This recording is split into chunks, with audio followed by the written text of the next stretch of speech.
ሰላም ለእናንተ ይሁን ቅዱሳን እንደምን አላችሁ እንደምን ከረማችሁ ዛሬም አንድ እግዚአብሔርን ቃልና ሐሳብ ይዤላችሁ መጥቻለሁ የጌታ ጸጋና ሰላም ይብዛላችሁ ዛሬ ይዤላችሁ የመጣሁት ደግሞ የእግዚአብሔር ሐሳብ ዛሬ ጌታ በልቤ ያስቀመጠው ቃል ኢዮብ 42 ቁጥር 16 እና 17 ነው እንግዲህ ኢዮብን ስትመለከቱ ያለፈበት የህይወት ተመክሮ አለ የህይወት ቻሌንጆች አሉ ነገር ግን የእግዚአብሔር ቃል ሲናገር እንዲህ ብሎ ይናገራል ከዚህ በኋላ ኢዮብ 140 ዓመት ኖረ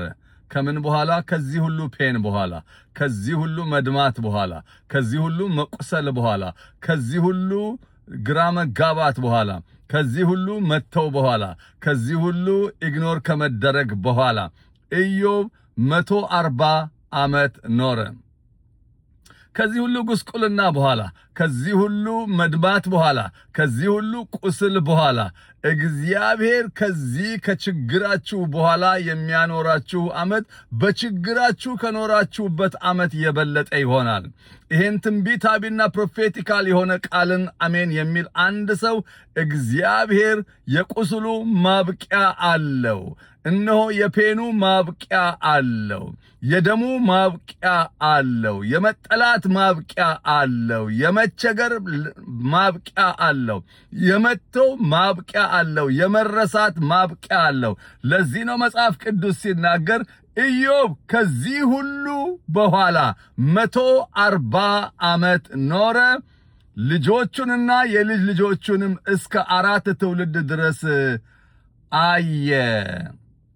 እግዚአብሔር ያሳያችኋል ያላያችሁትን ነገር እግዚአብሔር ያሳያችኋል እግዚአብሔር ትውልድ ያሳያችኋል ያልቆረጠው ነገር አይቆረጥም እግዚአብሔር በቃ ያላለው ነገር ስለደማሽ ስለቆሰልሽ ስለ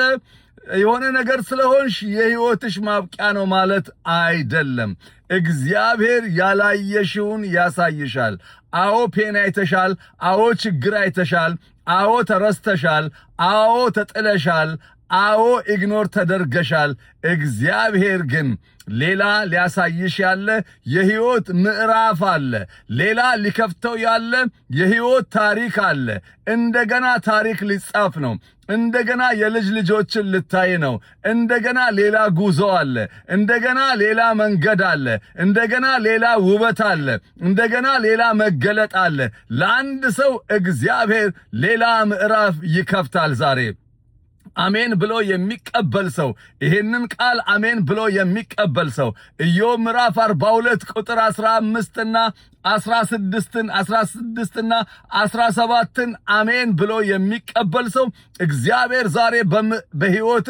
አዲስ ምዕራፍ ይከፍታል አዲስ ጉዞ ይሆናል አዲስ መንገድ ይሆናል አዲስ መገለጥ ይሆናል እንደገና መለምለም ይሆናል እንደገና ማበብ ይሆናል እንደገና መነሳት ይሆናል እንደገና ሳቅ ይሆናል እንደገና ድል ይሆናል እንደገና ሆታ ይሆናል እንደገና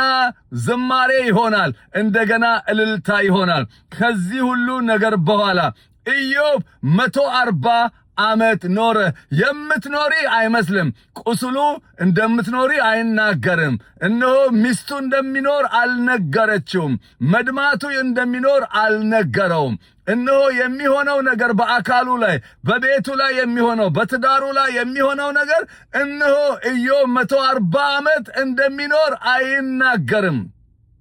ግን እግዚአብሔር እንደገና ሌላ ምዕራፍ አለው እንደገና ሌላ ሳቅ አለው እንደገና ሌላ ድል አለው እንደገና ሌላ መገለጥ አለው እንደገና ሌላ ፕሮስፐሪቲ አለው እንደገና ሌላ ልጆች አሉ እንደገና ሌላ ትውልድ አለ ጌታ ኢየሱስ በነገር ሁሉ ይባርካችሁ እወዳችኋለሁኝ